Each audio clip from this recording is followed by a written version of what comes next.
سيدنا محمد وعلى آله وأصحابه وأتباعه وأهل بيته أجمعين ثم أما بعد أعوذ بالله من الشيطان الرجيم بسم الله الرحمن الرحيم نون والقلم وما يسطرون صدق الله المولانا العظيم. இந்த மங்களகரமான நிகழ்வுக்கு தலைமை தாங்கி இந்த விழாவை செவ்வனே நடாத்தி கொண்டிருக்கின்ற அக்கரைப்பற்று மாநகர சபையின் பிதா, தேசிய காங்கிரசின் தேசிய தலைவர், முன்னாள் அமைச்சர் கௌரவ அத்தாவுல்லா சார் அவர்களே, மற்றும் இங்கே வருகை தந்திருக்கின்ற திகாமடுல மாவட்ட பாராளுமன்ற உறுப்பினர் அவர்களே, ஏனைய எங்களது மாநகர சபை உறுப்பினர்களே, குறிப்பாக மீலாத் குழுவினர்களே, இங்கே குழுமியிருக்கின்ற உலமாக்களே, கல்விமான்களே, ஆலிம்களே, பெரியார்களே, தாய்மார்களே, சகோதர சகோதரிகளே, மாணவ மணிகளே, அனைவருக்கும் இஸ்லாத்தின் காணிக்கை அஸ்ஸலாமு அலைக்கும் வரஹ்மத்துல்லாஹி வபரகாத்து. உண்மையில் அக்கரைப்பற்று இன்று ஒளியால் நிரம்பியிருக்கிறது. ஆனந்தத்தால் அக்கரைப்பற்று இன்று குதூகலித்துக் கொண்டிருக்கிறது. கண்மணி நாயகம் ஸல்லல்லாஹு அலைஹி வஸல்லம் அவர்களது பிறந்த தினத்தை கொண்டாடுவதற்காக ஒரு ஊரே திரண்டு வந்து, இந்த ஊரே ஒளி விளக்குகளால் அலங்கரிக்கப்பட்டு ஒன்று சேர்ந்து கொண்டாடுகின்ற இந்த நிகழ்வு இந்த நாட்டின் ஒரு வரலாற்று நிகழ்வாக பதியப்படும் என்பதில் மாற்று கருத்தில்லை. மதிப்புக்குரிய சகோதரர்களே, இன்றைய இந்த மீலாதுன் நபி தின விழா உலகின் பல பாகங்களில் நடைபெற்று வருகின்றன. ஆனால் அக்கரைப்பற்று மாநகர நீர்ப்பூங்காவிலே நடைபெற்று வருகின்ற இந்த மீலாது விழாவுக்கு மிக பெரும் ஒரு சிறப்பையும் தனிச்சிறப்பையும் ஒரு முக்கியத்துவத்தையும் வழங்கி இருக்கின்ற அம்சம்தான் இன்று உலகத்தினரால், உலக சமுதாயத்தினரால், உலக மக்களில் பெரும்பாலானவர்களால் மறக்கப்பட்ட அல்லது மறக்கடிக்கப்பட்டிருக்கின்ற, கேட்பதற்கு நாதியற்று அழிக்கப்பட்டு கொண்டிருக்கின்ற பலஸ்தீன் மக்களுக்கான ஓர் உரிமை குரலாக, அவர்களுக்கான ஓர் மன்றாட்டமாக இறைவனிடம் பிரார்த்தனை செய்கின்ற ஒரு நிகழ்வாக இந்த மீலாதுன் நபி தின விழாவோடு இது சேர்க்கப்பட்டிருப்பது இந்த மீலாதுன் நபி தின விழாவை இன்னும் அலங்கரிக்கின்றது, அழகுபடுத்தி இருக்கின்றது. மதிப்புக்குரிய சகோதரர்களே, இங்கே மிக பெரும் உலமாக்கள் வந்திருக்கிறார்கள். அஷேக் சையீத் அலவி மௌலானா, அஷேக் அஹ்மத் சூஃபி ஹசரத் அவர்கள் பேசுவதற்கு இருக்கிறார்கள். அவர்கள் நபியுல்லாஹி ஸல்லல்லாஹு அலைஹி வஸல்லம் அவர்களது கீர்த்தியையும் சிறப்பையும் அவர் காட்டிய நாகரிகத்தையும் பேசுவார்கள். நான் உங்களுக்கு தொட்டு செல்ல விரும்புகின்ற மிக முக்கியமான விடயம் என்னவென்றால், பலஸ்தீன் சம்பந்தமாக எங்களது நிலைப்பாடு எப்படி இருக்கின்றது, நாங்கள் அது சம்பந்தமாக என்ன விளங்கி வைத்திருக்கின்றோம் என்பதைத்தான் உங்களோடு பேச வருகிறேன். நபியுல்லாஹி ஸல்லல்லாஹு அலைஹி வஸல்லம் அவர்களை கொண்டாடுகின்ற மீலாதுன் நபி தின விழாவுக்கும் பலஸ்தீனிய இன்றைய நிலைப்பாட்டிற்கும் என்ன சம்பந்தம் என்ற ஒரு கேள்வி உங்களில் பலருக்கு இருக்கலாம்.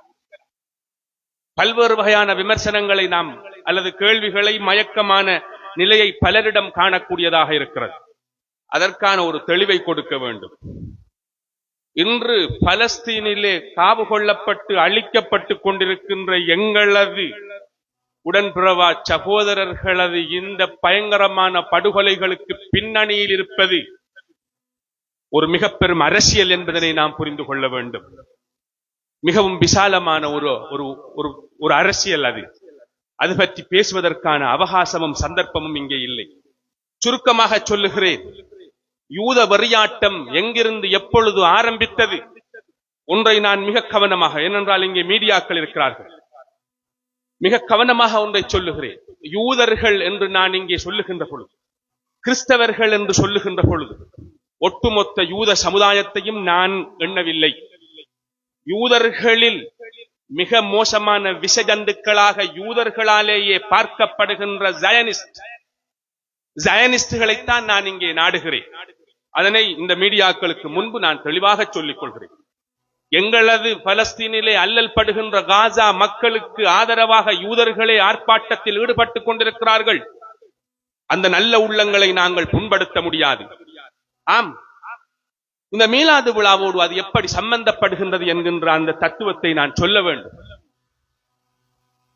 யூதர்களது வெறியாட்டம், அந்த ஜயனிஸ்டுகளுடைய அந்த வெறி எப்பொழுது தெரியுமா ஆரம்பித்தது? எம் பெருமான் முஹம்மத் ஸல்லல்லாஹு அலைஹி வஸல்லம் அவர்கள் இந்த பூவுலகில் உதயமாகி விட்டார்கள் என்றதும் அவர்களால் அதனை தாங்க முடியவில்லை. அவர்களது வேதங்களில் இருந்து அஹ்மத் ஸல்லல்லாஹு அலைஹி வஸல்லம் அவர்கள் என்ற ஒரு நபி பிறப்பார் என்பதனை தெளிவாக புரிந்திருந்தார்கள். அவர்தான் இறுதி நபி, அவர்தான் நபிமார்களின் நாயகர், அவருக்காகத்தான் சுவர்க்கம் திறக்கப்படும், அவருக்கு பிறகுதான் எல்லா நபிமார்களும் எல்லா மனிதர்களும் சுவர்க்கத்திற்கு செல்லலாம் என்பதனை அவர்கள் தெளிவாக விளங்கி இருந்தார்கள். அல்லாஹ் அல் குர்ஆனிலே அவர்கள் எப்படி விளங்கி இருந்தார்கள் என்பதனை சொல்லுகிறார். தனது சொந்த பிள்ளைகளை, மக்களை போன்று நபி ஸல்லல்லாஹு அலைஹி வஸல்லம் அவர்களை பற்றி முழுமையாக புரிந்திருந்தார்கள். ஆனால் அவர்களது புரிதலுக்குள் தான் ஒரு மிக பெரும் பிரச்சனை இருந்தது. அவர்களால் அதனை தாங்க முடியாமல் போனது. பரம்பரையாக பனு இஸ்ரவேலர்களிலிருந்து நபிமார்கள் வந்து அந்த பலஸ்தீன், அந்த பகுதியை, அந்த பூமியை, சிறிய தேசத்தை பனு இஸ்ரவேலர்களில் இருந்தே நபிமார்கள் வந்து ஆண்டு கொண்டிருந்தார்கள். இந்த தாவா பணியில் ஈடுபட்டுக் கொண்டிருந்தார்கள். ஆனால் நுபுவத்தின் முத்திரையாக பிறந்த எம் பெருமான் முஹம்மத் ஸல்லல்லாஹு அலைஹி வஸல்லம் அவர்கள் நபி இஸ்மாயில் அலைஹிஸ்ஸலாம் அவர்களது பரம்பரையிலிருந்து, பனு இஸ்ரவேலர்களை தவிர்த்து வேறு ஒரு பரம்பரையிலிருந்து, அதுவும் குறிப்பாக ஒரு அடிமை பெண்ணின் வம்சத்திலிருந்து பிறந்தார்கள், பிறந்து விட்டார்கள் என்ற செய்தியை அவர்களால் தாங்க முடியாமல் போனது. சகோதரர்களே, அன்று ஆரம்பித்தது அவர்களது வெறியாட்டம். நபியுல்லாஹி ஸல்லல்லாஹு அலைஹி வஸல்லம் அவர்களை எத்தனை தடவைகள் அவர்கள் தீர்த்து கட்ட முனைந்தார்கள் என்பதனை சீராவை படிப்பதனூடாக நீங்கள் புரிந்து கொள்ளலாம். நிறைய சம்பவங்கள் இருக்கிறது, உங்கள் எல்லோருக்கும் தெரியும். ஆம், அதுதான் ஆரம்பம். அந்த நிகழ்வை இந்த விழாவில் தான் பேச வேண்டும். பலஸ்தீன் பிரகடனமோ அல்லது பலஸ்தீன் வரலாறோ இப்படியான மீலாது மேடையில் தான் பேச வேண்டும். நன்றாக புரிந்து கொள்ளுங்கள் சகோதரர்களே, பெரியார்களே. நபியுல்லாஹி ஸல்லல்லாஹு அலைஹி வஸல்லம் அவர்களது கையில் தான் நுபுவத், நபித்துவம் முத்திரை பெறும் என்பதனை அல்லாஹ் சொன்னான். நபிமார்களின் நாயகர் அவர்தான் என்பதனை எப்படி தத்ரூபமாக நிரூபித்தான் அல்லாஹ் ரப்புல் ஆலமீன். நேரம் இல்லை, பிள்ளைகள், பல பிள்ளைகளது நிகழ்ச்சிகள் இருக்கின்றன, அவர்களுக்கு இடம் கொடுக்க வேண்டும். சுருக்கமாக நான் முடிக்கிறேன். எல்லோரது சிந்தனைக்கும் விருந்தாக ஒன்றை சொல்லுகிறேன். மேராஜ் நிகழ்வு ஒரு அற்புதமான பாடம். உலகத்திற்கு சொன்ன ஒரு மிகப்பெரிய செய்தி அது. மேராஜ் நிகழ்வின் போது பைத்துல் முகத்தஸிற்கு நபியுல்லாஹி ஸல்லல்லாஹு அலைஹி வஸல்லம் அவர்கள் கொண்டு வரப்படுகிறார்கள். அங்கே என்ன நடைபெற்றது? எல்லா நபிமார்களும் அங்கே ஒன்று சேர்கிறார்கள். பனு இஸ்ரவேலர்கள் கண்ட அனைத்து நபிமார்களும் அங்கே ஒன்று சேர்ந்திருக்கிறார்கள். அந்த எல்லா நபிமார்களுக்கும் இமாமாக நின்று எம் பெருமான் முஹம்மத் ஸல்லல்லாஹு அலைஹி வஸல்லம் அவர்கள் தொழுகை நடாத்தினார்கள் என்கின்ற வரலாற்றை நாம் எல்லோரும் தெரிந்திருக்கின்றோம். ஏன் இப்படி ஒரு நிகழ்வை அல்லாஹ் அங்கே செய்து வைத்தான்? ஒட்டுமொத்த உலகம் ஏற்றுக்கொள்ள வேண்டும். அது யூதமாக இருந்தாலும், கிறிஸ்தவமாக இருந்தாலும், எதுவாக இருந்தாலும், இவர்தான் நபிமார்களின் நாயகர், ஈருலக தலைவர். இவர்தான் இந்த ஒட்டுமொத்த உம்மாவையும் நாளை மறுமை நாளிலே புகாரியிலே வருகின்ற ஹதீஸ் ஒவ்வொன்றையும் விரிவாக சொல்ல பல மணித்தியாலங்கள் தேவை.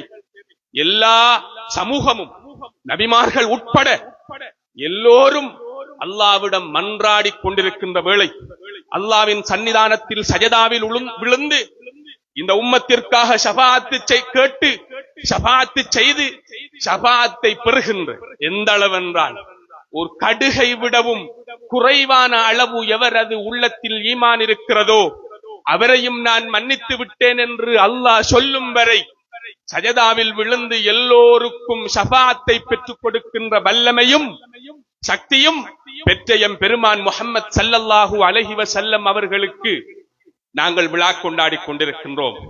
ஆம், இந்த அரசியலைத்தான் அல்லாஹ் அன்று விளங்கப்படுத்தினான்.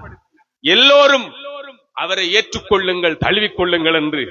ஆனால் அவர்களால் கடைசி வரை அதனை பொறுக்க முடியவில்லை, ஏற்றுக்கொள்ள முடியவில்லை. ஹிஜ்ரி 4ஆம் ஆண்டு ஒரு பெரும் பாறாங்கல்லை அவரின் மீது போட்டு கொலை செய்ய முனைந்தார்கள். கைபர் யுத்தம் முடிந்தவுடன் 7வது வருடம் நஞ்சூட்டப்பட்ட ஒரு ஆட்டிறைச்சியை அனுப்பி நபிகளார் ஸல்லல்லாஹு அலைஹி வஸல்லம் அவர்களுக்கு கொடுத்து அவரை கொலை செய்துவிட முயன்றார்கள் அந்த யூதர்கள். எதுவும் பலிக்கவில்லை. நபியுல்லாஹி ஸல்லல்லாஹு அலைஹி வஸல்லம் அவர்களது கையில் தான் அல்லாஹ் ஆட்சியை கொடுத்தார். இந்த சத்திய சன்மார்க்கத்தை நிலைபெறச் செய்தான். அந்த மறு உலகிலும் அவர்தான் எல்லோருக்குமான விமோசனத்தையும் ஈடற்றத்தையும் கொடுக்க போகிறார் என்பதனை இஸ்லாம் எமக்கு சொல்லுகின்றது, அல்லாஹ் எமக்கு சொல்லுகின்றார். மதிப்புக்குரிய சகோதரர்களே, நான் ஒரு விஷயத்தை இங்கே ஞாபகம் செய்கிறேன். இன்று ஓதிய குத்துபாவில் கூட அதனை சொன்னேன். நபியுல்லாஹி ஸல்லல்லாஹு அலைஹி வஸல்லம் அவர்களது கடைசி நாட்கள் பற்றி பேசி வந்தேன். அதனை பாருங்கள், எங்கும் செல்ல தேவையில்லை. அவர்கள் இன்று அர்-ரஹீக்குல் மக்தூம் என்று சொல்லுகின்ற எல்லோரும் ஏற்றுக்கொள்கின்ற சவுதி அரசால் ஒரு சர்வதேச விருது வழங்கப்பட்ட ஒரு புத்தகம். அந்த புத்தகத்தின் ஆசிரியர் எழுதுகிறார், அதிலே நபியுல்லாஹி ஸல்லல்லாஹு அலைஹி வஸல்லம் அவர்கள் இந்த உலகை விட்டு பிரிவதற்கு ஒரு நாள் முன்பாக சொன்னார்கள், சக்கராத், இன்னலில் மௌத்தி சக்கராத், மௌத்துக்கு சக்கராத் இருக்கின்றது என்று சொல்லி அந்த சக்கராத்துடைய அந்த வேதனையை வெளிப்படுத்துகின்ற பொழுது அங்கே ஒரு விடயத்தை சொன்னார்கள். என்ன தெரியுமா சொன்னார்? கைபர் யுத்தத்திலே அந்த யூத கொடிய யூத சமூகத்தார் எனக்கு ஊட்டப்பட்ட நஞ்சூட்டப்பட்ட ஆட்டிறைச்சியை சாப்பிட்டதன் வலியை நான் உணர்கிறேன். மிக முக்கியமான செய்தி, உலக மக்களுக்கு 1400 ஆண்டுகளுக்கு முன்பு உணர்த்திய செய்தி. தனது மரண படுக்கையில் தனது கடைசி நிமிடத்தில் இந்த கொடிய யூத ஜயனிஸ்டுகளை மறந்துவிட வேண்டாம், அந்த கொடிய யூத நஞ்சை, அந்த கொடிய யூத சமுதாயத்தை தனது மரண படுக்கையில் நினைவுபடுத்தினார்கள். சகோதரர்களே, இந்த உலகை விட்டு பிரிவதற்கு 4 நாட்களுக்கு முன்பு 5 நாட்களுக்கு முன்பு மிம்பருக்கு வந்து நாயகம் ஸல்லல்லாஹு அலைஹி வஸல்லம் அவர்கள் ஓதிய ஒரு குத்பாவில் சொன்னார்கள், அஹ்ரிஜுல் யஹூத வன் நஸாரா மின் ஜஸீரத்தில் அரப், அரப் தேசத்திலிருந்து யூத கிறிஸ்தவர்களை வெளியாக்கி விடுங்கள். தனது கடைசி நாட்களின் உபதேசங்கள். அந்த யூத ஜயனிஸ்டுகள் கொடியவர்கள். சகோதரர்கள், அவர்களை பற்றி உலகமே தெரிந்து வைத்திருக்கிறது.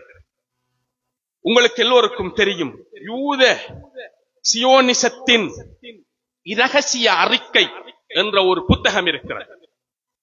அந்த புத்தகம், அதாவது the elders of the Zionist, அதாவது the protocols of elders of the Zionist, அதுதான் அந்த புத்தகத்தின் தலைப்பு. 1902ஆம் ஆண்டு ஒரு ரஷ்ய எழுத்தாளர் ரஷ்ய மொழியிலே அந்த புத்தகத்தை எழுதுகிறார். ரஷ்ய மொழியில் எழுதப்பட்ட அந்த புத்தகத்தை ஆங்கிலத்தில் மொழிபெயர்ப்பு செய்த மொழிபெயர்ப்பாளர் சொல்லுகிறார், இந்த யூத ஜயனிஸ்டுகளின் திட்டங்கள் பற்றித்தான் அந்த புத்தகம் உள்ளடக்கி இருந்தது. அவர் சொல்லுகிறார், உள்ளம் இதயம் பலகீனமானவர்கள் அந்த புத்தகத்தை படிக்க வேண்டாம் என்று சொல்லுகிறார். அவர் சொல்லுகிறார், என்னால் ஒரு நாளைக்கு ஒரு பக்கத்திற்கு மேலால் மொழிபெயர்ப்பை செய்ய முடியாமல் போய்விட்டது என்று சொல்லுகிறார். என்னால் ஒரு நாளைக்கு ஒரு பக்கத்திற்கு மேலால் மொழிபெயர்ப்பை செய்ய முடியாமல் போய்விட்டது. அவ்வளவு கொடூரமான தந்திரோபாயங்களோடு அந்த யூத ஜயனிஸ்டுகள் தனது பயணத்தை ஆரம்பித்திருக்கிறார்கள். நீங்கள் சாதாரணமாக காசாவை அழித்து விடுவதற்கான ஒரு பயணமாக எண்ணிக்கொள்ள வேண்டாம். அவர்களது சிந்தனை ஊற்றில் இருக்கின்ற த கிரேட் இஸ்ரேல், விரிந்த அகன்ற இஸ்ரேல் என்ற அவர்களது திட்டம் பலஸ்தீன் மட்டுமல்ல, சிரியாவின் பல தேசங்களை உள்ளடக்கி இருக்கிறது. ஈராக், லெபனான், எகிப்து போன்ற பல தேசங்களை உள்ளடக்கி இருக்கிறது. அமெரிக்காவின் முன்னாள் வெளிவிவகார செயலாளர் ஹென்ரி கிஸ்ஸிங் அவர் எழுதிய டிப்ளமசி என்கின்ற புத்தகத்திலே அழகாக சொல்லுகிறார். இப்பொழுது கூகுளிலே சர்ச் பண்ணி பாருங்கள். அவர் சொல்லுகிறார், மேற்குலக இராணுவ சிப்பாய்களின் பாதணிகள் அரபு தேசங்களை தொடாதவரை நாங்கள் எங்களது இலக்குகளை அடைந்து கொள்ளவில்லை என்று சொல்லுகிறார். இன்றைய அரபு தேசங்களை எப்படி கட்டி வைத்திருக்கிறார்கள் என்று நான் சொல்ல தேவையில்லை. மதிப்புக்குரிய சகோதரர்களே, தொழுது கொண்டிருக்கிறோம். தொழுகையிலே சூரத்துல் ஃபாத்திஹாவை ஒவ்வொரு ரக்காத்திலும் ஓதுவது வாஜிப். எங்கள் எல்லோருக்கும் தெரியும், ஒரு எழுத்தை கூட விட முடியாது. ஆம், அதன் கடைசி வசனம் என்ன? சிந்தியுங்கள். சும்மா கொடி தூக்குவது அல்லது கதைப்பது அப்படி அல்ல. இது எங்களது ஈமானோடு பின்னி பிணைந்து ஊறி திளைத்திருக்க வேண்டிய ஒரு அம்சம். சகோதரர்களே, கைரில் மக்தூபி அலைஹிம் வலத்தால்லீன், இதற்கான விளக்கத்தை தேடுங்கள். அல் மக்தூபி அலைஹிம் என்றால் யார்? வலத்தால்லீன் என்றால் யார்? சிந்தித்தோமா? தொழுகையில் ஏன் அல்லாஹ் அதனை ஞாபகம் செய்ய சொல்லுகிறான்? அவ்வளவு கொடூரமானவர்கள். எங்களை அப்படியே கொஞ்சம் கொஞ்சமாக கருவறுத்து விடுவார்கள். சிந்தியுங்கள். சிந்திக்க வேண்டிய ஒரு வரலாற்று காலகட்டத்தில் இந்த தேசத்தில் நாம் வாழ்கிறோம். மதிப்புக்குரிய சகோதரர்களே, இது பற்றி பேச பல விடயங்கள் இருக்கிறது. உலகமே இன்று மறந்து போயிருக்கிறது. கிட்டத்தட்ட 64,900 பேர், கடைசியாக பார்த்த அளவு 64,900 பேர் இதுவரை காசா மண்ணில் உத்தியோகபூர்வமான அறிக்கையின்படி கொலை செய்யப்பட்டிருக்கிறார்கள். 1,70,000க்கும் மேற்பட்டோர் காயமடைந்திருக்கிறார்கள் கொடூரமாக. இதில் சகோதரர்களே, கொல்லப்பட்டவர்களுள் 17,000க்கும் அதிகமானவர்கள், கிட்டத்தட்ட 31% சிறுவர்களை அவர்கள் எதார்ச்சையாக கொண்டு குவிக்கவில்லை. சிறுவர்களை திட்டமிட்டே கொள்கிறார்கள். இன்றைய வடுவோடும் பலியோடும் வளர்ந்து வருகின்ற ஒரு சிறுவனின் ஈமான், ஒரு சிறுவனின் துணிவு எப்படி இருக்கும் என்பதனை அவர்கள் நன்றாக அறிந்து வைத்திருக்கிறார்கள். அதற்காக திட்டமிட்டே கொலை செய்து வருகிறார்கள். நான் எனது உரையை முடித்துக் கொள்ள விரும்புகிறேன். சகோதரர்களே, பெரியார்களே, இந்த உரையில் நான் உங்களுக்கு சொல்லுகின்ற விஷயம் என்னவென்றால், இது வெறும் நபியுல்லாஹி ஸல்லல்லாஹு அலைஹி வஸல்லம் அவர்களது கீர்த்திகளையும் புகழையும் பாடிவிட்டு செல்கின்ற ஒரு நிகழ்வு அல்ல. என் பெருமான் ஸல்லல்லாஹு அலைஹி வஸல்லம் அவர்களை அடியோடு சாய்த்து விடுவதற்காக கங்கணம் கட்டி அவர் பிறந்தது முதல் அலைந்து திரிந்த அந்த யூத ஜானிஸ்டுகள் யார் என்பதனை புரிந்து கொள்கின்ற தருணம், அதில் விழிப்பாக இருங்கள். அதுதான் இந்த மேடையில் அன்பு சகோதரர் தவம் சொன்னார். ஹஸரத், நீங்க பலஸ்தீனை பத்தி கொஞ்சம் பேசணும், பலஸ்தீனை தான் பேசுற என்கிற முடிவோடு தான் நான் இருந்தேன். இந்த சந்தர்ப்பத்தை தந்தமைக்கு மதிப்புக்குரிய மாநகர முதல்வர், ஏற்பாட்டு குழுவினர் எல்லோருக்கும் நன்றி கூறி விடைபெறுகிறேன். அஸ்ஸலாமு அலைக்கும் வரஹ்மத்துல்லாஹி வபரகாத்துஹு.